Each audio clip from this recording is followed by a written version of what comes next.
लेकिन दोस्तों एक देवी माई के गीत गावे जाता नहीं अच्छा लगे, लाइक शेयर कमेंट जरूर करो जब बोलो जो मत मेरे दोस्त।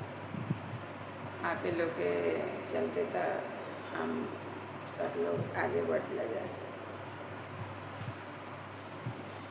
अरे कहवा लगवलू अति देरी मालिना, कहवा लगवलू अति देरी मालिना, फुलवा लोढ़त मैया भइल भीनु सहारा हो, फुलवा लोढ़त मैया भइल भीनु सहारा हो, गजला गुथत अति देरे मैया हो, गजला गुथत अति देरे मैया हो।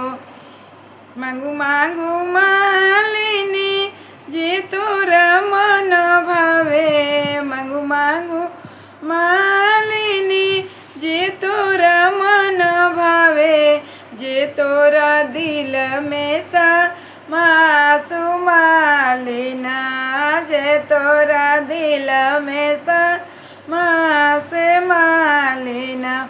अनधन ए मैया सबके चुबाटे हो, अनधन ए मैया सबके चुबाटे हो, मलिया अमर कई देहु मैया हो, मलिया अमर कई देहु मैया हो।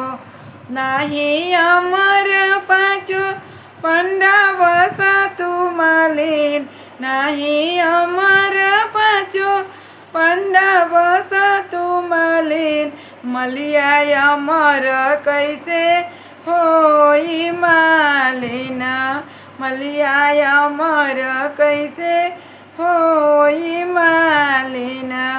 यही कल जुगवा में तीन गोया मारवा हो, यही कल जुगवा में तीन गोया मारवा हो, आग पानी धूप मालिना, मलिया अमर कैसे होई मालिना, मलिया अमर कैसे होई मालिना।